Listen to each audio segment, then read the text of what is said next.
The old leather-bound journal lay open on Ilara's desk, its pages filled with neat, unfulfilled dreams. Learn to paint. One entry read, dated 5 years ago. Her boss, Mr. Harrison, had once again dismissed her innovative proposal, not because it lacked merit, but because Ilara had presented it with a timid, apologetic air, as if daring to suggest something new was an imposition. Her art supplies, bought with such hopeful intent, gathered dust in a corner. The Patagonia brochure, once vibrant with possibility, was now faded and creased. Travel to Patagonia, another, from 3 years back. The journal was still on her desk, but now, a new entry was scrawled across a fresh page, bold and unapologetic.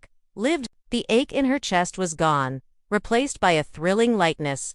There was no more holding back, only living. Speak my mind at work.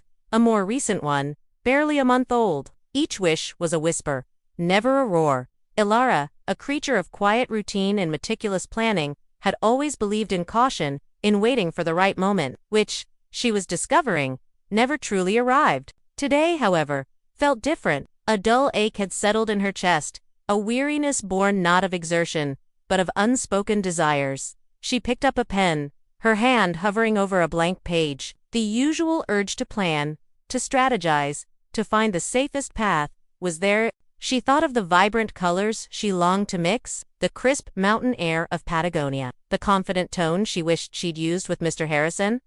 When she opened her eyes, a fierce resolve hardened her gaze. What if there was no right moment? What if the only moment was now? Ilara closed her eyes and took a deep breath. She didn't write.